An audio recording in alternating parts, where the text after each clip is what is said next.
My name is Sarah Waller. I'm an architect based in Doonan on the Sunshine Coast. Today we're sitting here at Blackwood, which is our own home, recently completed probably about 6 months ago now. And this is a home that I designed and built and is really a testament to who I am. My name's Paul Blackwood. My main business in the Noosa area is building high-end automated houses, and that really spills into the gardens as well. We were really interested in trying to make a lovely garden with lots of lawns, but make it super easy to look after, which is a little conflict in itself. Greenery is really important to me. It's like our canvas that the house is designed to sit on. The lawn has been down, it's now probably 6 months.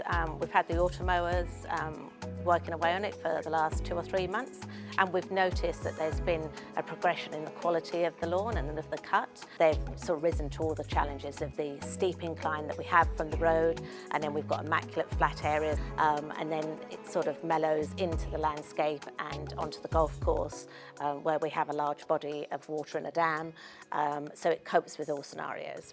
The Automower's working 24/7.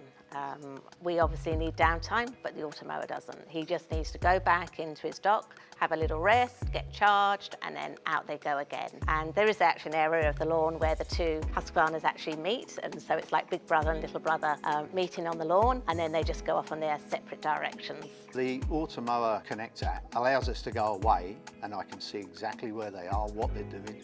I can adjust the cutting heights up and down, and it also allows me to stop and start. I use a lot of irrigation, and it allows me to set times. The mower will return to base and be dormant until the irrigation's complete.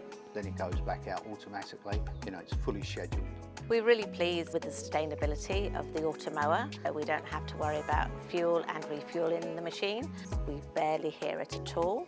And it means during the day I can really focus on my design work, and we can see it sort of slowly going past the window. The noise is just so minimal you'd never even notice it was here. We have noticed the improvement in the quality of the lawn. It was explained to us that it would only take off like a half a mil, but it's taking it off daily. So that just goes back into the ground as mulch, because before we'd actually have to put all of our cuttings into a trailer, and then we'd have to take those off to the tip. So no, we don't have to do any of that. It's actually perfect. I think as an architect, for us to incorporate and recommend our clients use particular products or services, having tried it, we're able to then validate how amazing the product is and what it's brought to us as a family. And I just feel that it would be of benefit to all of my clients. I can't think of a scenario where they wouldn't benefit from having an Automower on their property.